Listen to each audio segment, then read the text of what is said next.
What are you doing here now? It's too late. Don't ever come back, you incompetent fool. Henry's words, as the director's son and an elite doctor, are absolute in this hospital. If I had been able to attend the meeting, my statements could have quelled the embezzlement accusations against Henry. Still, I raised an objection. Did you expect me to attend while ignoring a woman who had an accident? If you think my actions were wrong, I can't continue working at this hospital. A little away from the conference room, Megan was standing with a remorseful look on her face. I'm really sorry. It's all my fault. It's okay. I'll just find another job. I escorted Megan to the hospital parking lot. Right then, about 20 luxury cars started pulling into the lot one after another. Tyler, do you have some time now? There's a place I'd like you to accompany me to. My name is Tyler. I'm a male nurse turning 40 this year. I've been working at Smith General Hospital for nearly 20 years and am recognized as a seasoned veteran. There's another clerk named Mr. Williams, so people often call me by my first name, Tyler. The job is tough, but I find it very rewarding and enjoy interacting with the patients. When they express their gratitude to me, it really boosts my motivation. On the surface, my days might seem fulfilling, but I do have concerns. I still feel young at heart, but talking about age sometimes makes me a bit gloomy. My main concern is that I'm turning 40 and still single with no romantic prospects. Working in a predominantly female environment, I can't use lack of opportunities as an excuse. Among the female nurses, my presence is seen as Tyler lacks a certain masculine aura. I've never thought of him as a man. That's right. He blends in with us women too much. But as a coworker, he's fantastic. That's how it went. They sound like compliments, but they're not at all. In short, I lack appeal as a man. Surely, you can't work as a nurse exuding pheromones all the time. Now that I'm nearing 40, I'm also worried about my receding hairline. I have a muscular build and think my body is okay, but my thinning hair often makes me look over 40, which is quite shocking. I guess women prefer young, handsome guys. Who'd want to date a balding 40-year-old? I complain to myself, but it doesn't change anything. To maintain at least my physique, I diligently go to the gym. So here I am, still living with my mother, who raised me alone. At Smith General Hospital, the director, John Smith, is the second-generation head. Because it's a family-run business, if any member of the Smith family is displeased, our positions are at risk. John's son, Henry, is a 35-year-old elite surgeon. With his future as the director guaranteed, he always struts around the hospital like he owns the place. According to a clerk who has known Henry since childhood, he was always a cheeky kid even to adults.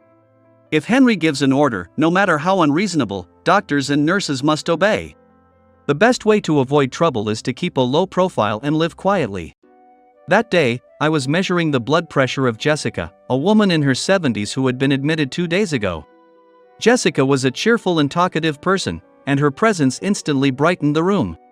I love people like Jessica, who can light up the atmosphere just by being there. I couldn't help but join in the patient's gossip. Jessica, why were you admitted? You seemed so healthy. What are you talking about? 2 days ago, I almost kicked the bucket. I've sworn off beefsteak for life. Jessica, it's not the beefsteak that's the problem. Please don't eat food past its expiration date just because you live alone. Okay, I got it. The doctor scolded me, saying, how many times has this happened? Oh, by the way. Do you know there's a strange rumor about the young doctor here? The young doctor probably refers to Henry. What's going on with Dr. Smith? A neighbor who was recently discharged said they were forced to give a gift. Aren't doctors not supposed to accept such things? That was an unsettling story.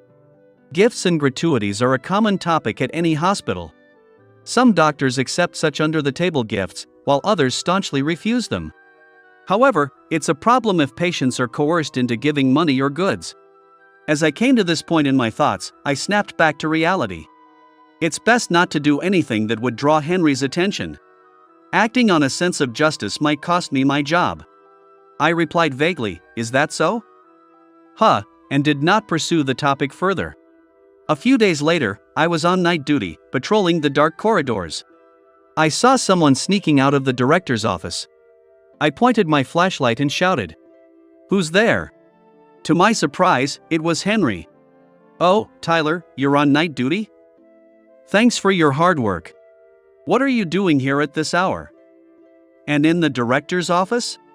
I just forgot something and came back to get it. I'll be heading home now. Keep up the good work." He said this and hurried down the corridor.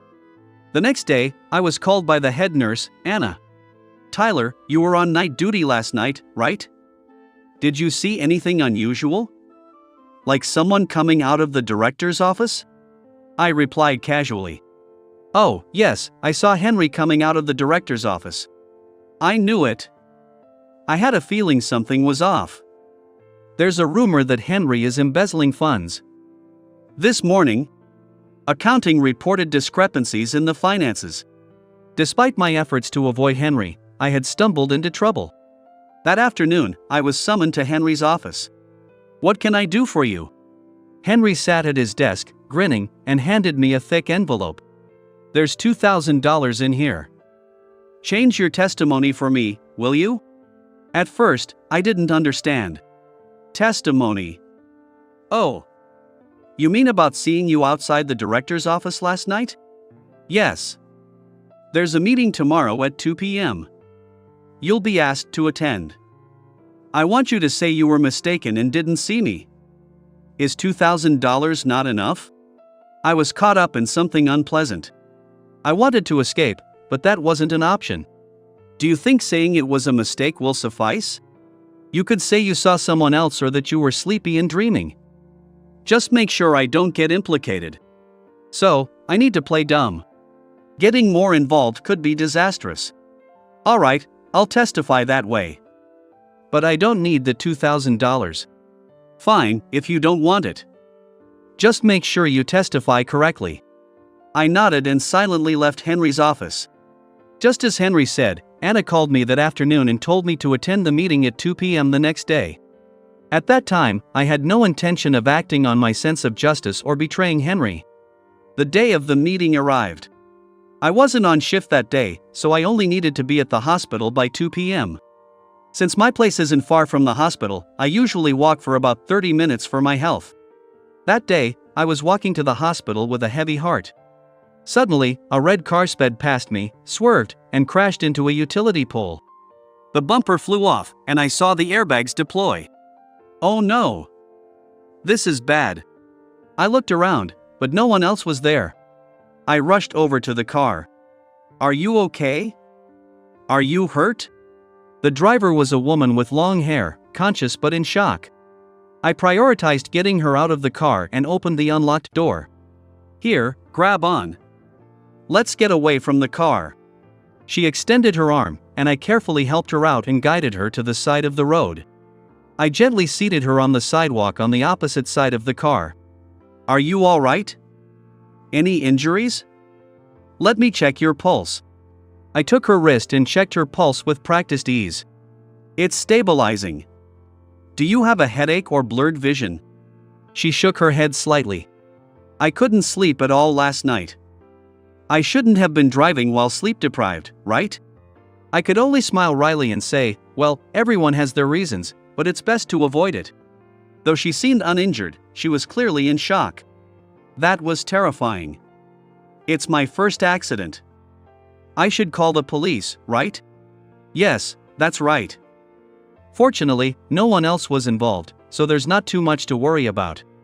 She looked at me anxiously and asked, will you stay with me? I nodded. As she dialed 911, I realized she looked familiar.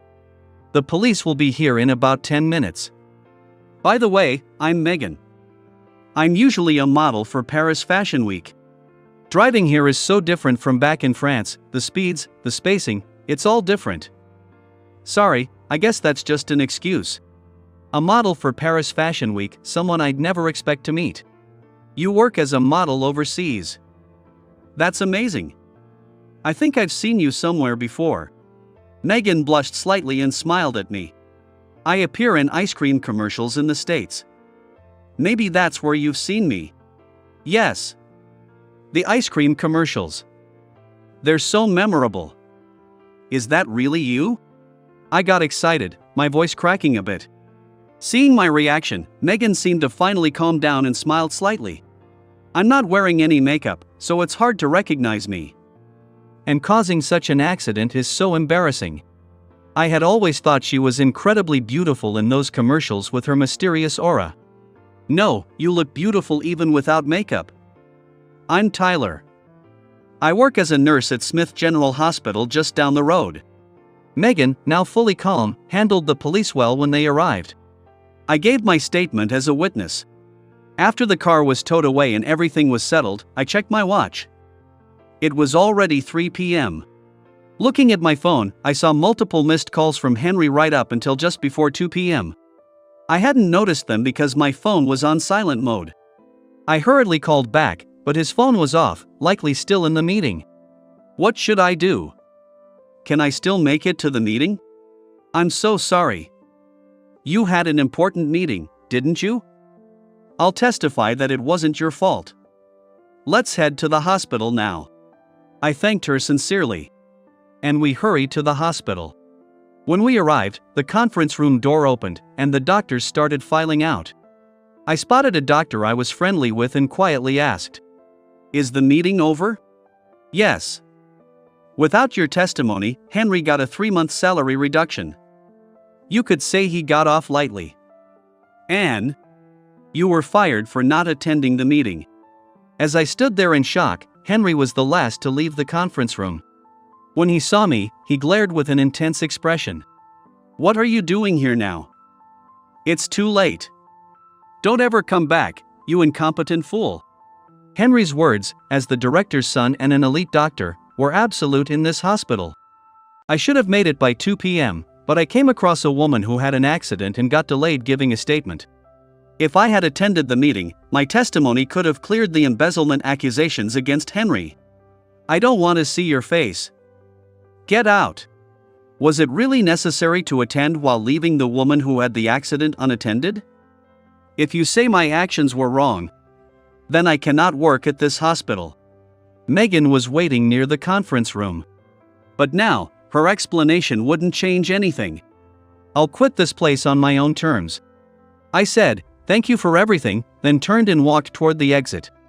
Outside the conference room, Megan stood with a regretful expression. "I'm so sorry. It's all my fault. It's okay. I'll just find another job. Sorry for involving you. Did you have plans? Should I call a cab?" "No, I called someone to pick me up." "Tyler, could you walk with me to the parking lot?" I walked beside Megan to the hospital parking lot. Suddenly, several black luxury cars started arriving. 1, 2, 3, 4. How many are there? I counted and saw a total of 20 luxury cars pulling into the parking lot. What is this? Does it take this many cars to pick up a model? Megan looked puzzled. For shoots, photographers and staff travel in separate cars. It's normal for 10 cars to show up. Oh, I see. That's how it is. I thought, realizing Megan's world was entirely different from mine. Tyler, do you have time? There's somewhere I'd like you to go with me. Sure, I guess. I wasn't planning to job hunt today anyway. Megan smiled brightly and said, "Thank you." A man who got out of one of the cars had a powerful physique, but what surprised me most was that he was wearing a black tuxedo. "Please hurry, it's about to start." Got it. Megan got into one car. When I was about to follow, a burly man pointed me to another car, saying, "You go that way." Once inside, the car started smoothly. The interior was surprisingly spacious. "Please change into this," he said, handing me a black tuxedo like his. I was reluctant, but realized blending in would help me not stand out. As I finished changing, I noticed the outside noise growing. Traffic was controlled, and the car moved according to the instructions of the security guards outside. Eventually, the car stopped, and the door opened. Outside, Megan, in a gorgeous crimson dress, stood smiling. She took my hand. "We're filming a commercial. I'm walking the red carpet at an event in New York." When I told them about you, they thought it would be interesting for you to join. Is that okay? What? Me in a commercial? No way. I'll ruin it. Then a short man, presumably the director, appeared beside Megan. Don't worry, don't worry. We'll only film you from behind. You're in good shape. We initially planned for you to be an extra. But now I'd like you to escort Megan. I felt so embarrassed that I wanted to cry. Please, give me a break. I won't be able to watch TV ever again. We'll just show a glimpse of your back. Please, the male model we had scheduled got sick and can't make it. Please, Tyler. We'll make sure no one recognizes you. Just help us out. I thought it over for a moment. Commercials are only a few seconds long anyway. If only my back is shown, hardly anyone would recognize me unless they know me very well. More importantly, if I could help Megan, I wanted to. Alright, I'll do it. What followed was a series of firsts for me. We shot the same scene repeatedly with multiple cameras. Each cut was reviewed with Megan, and they promised to use only the ones I approved. Every time the director called action, Megan would hold my hand firmly and walk the red carpet with me as if we were a couple. Even though it was just a series of small actions, fulfilling the director's requests was exhausting. When the shoot was finally over, the director presented Megan with a bouquet of roses. Megan handed the bouquet to me.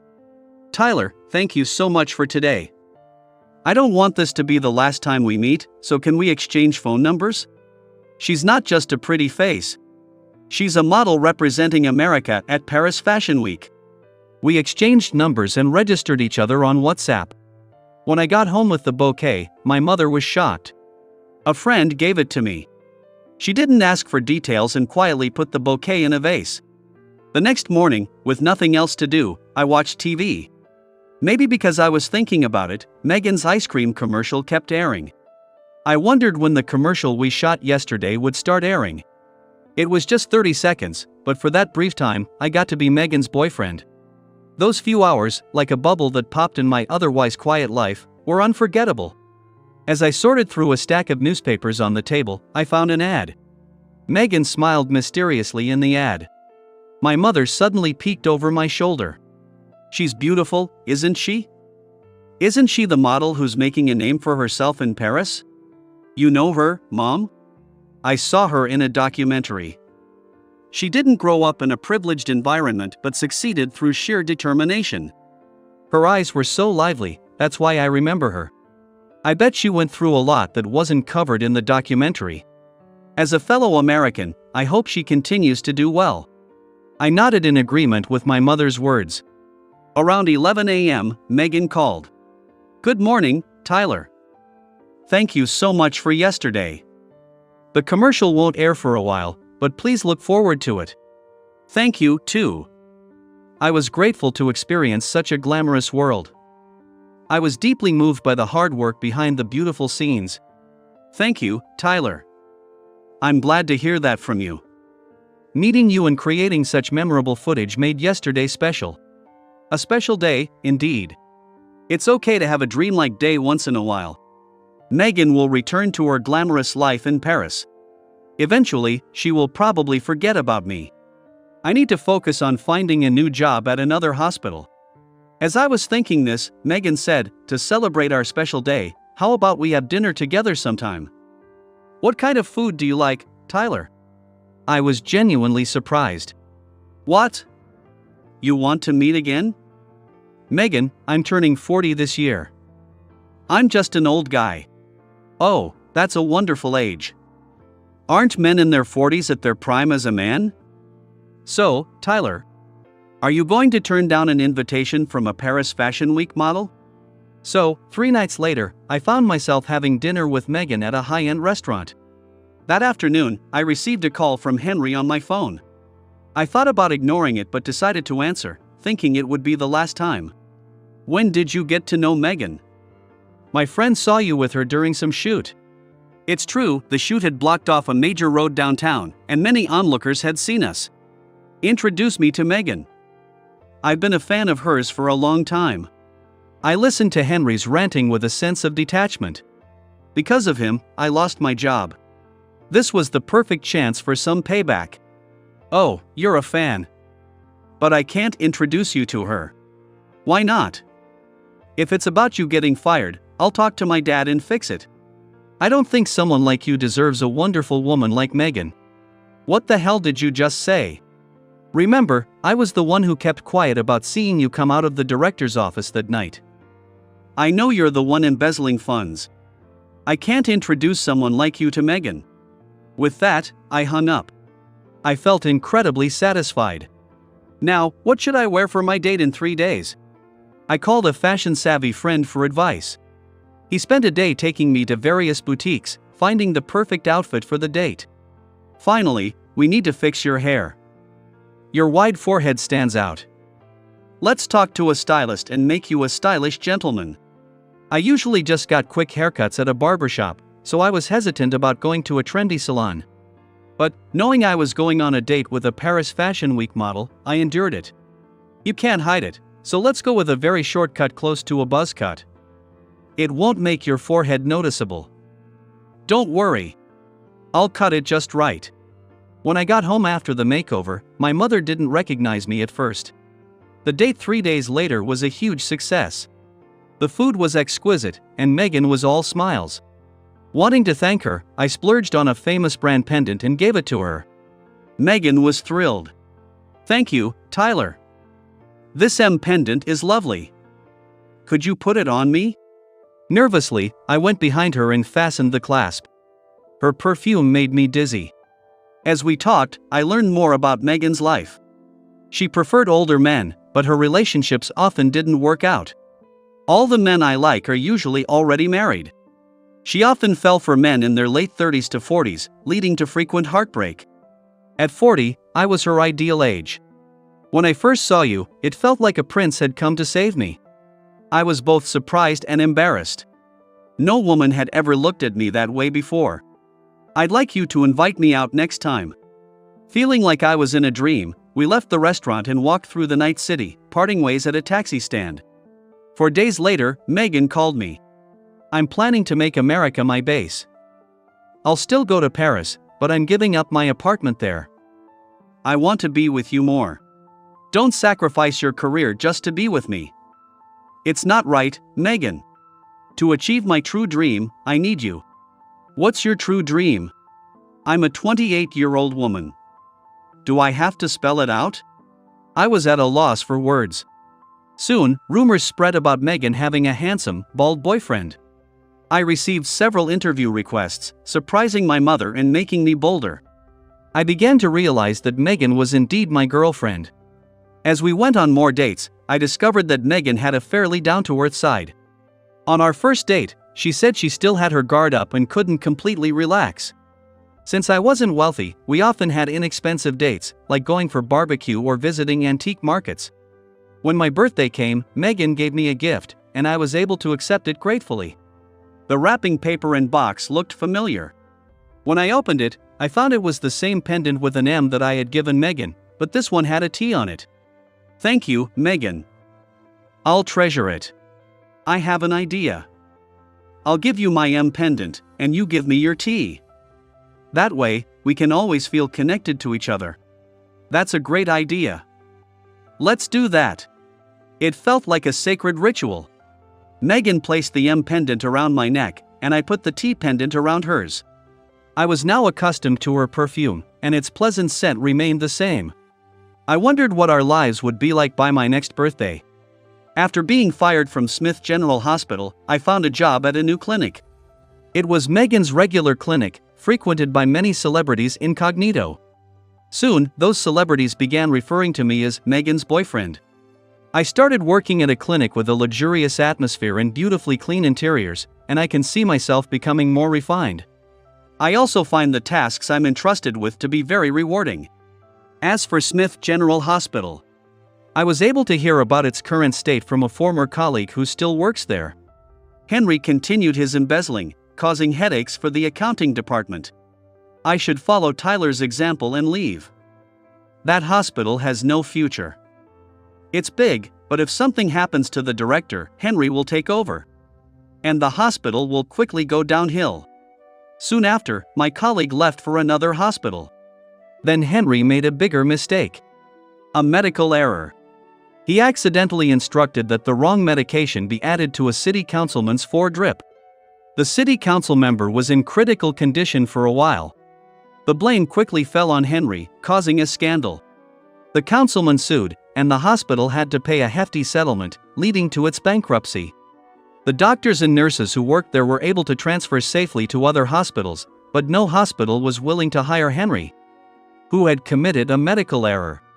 He now lives quietly in the same mansion as his father. A year later, Meghan held a press conference with fashion magazine journalists to announce our marriage. Of course, I was her fiancé. Meghan drew a portrait of me and showed it to the cameras. Most of the reporters already knew my face, and they laughed, saying it didn't look much like me. We had a small wedding in Hawaii, inviting only close friends and family. It was my mother's first trip on the plane, and I think it made her happy. Even though Meghan is a top model, making our marriage somewhat of a mismatch, I am proud of who I am. I will continue to work hard, supporting Meghan so she can enjoy her career to the fullest.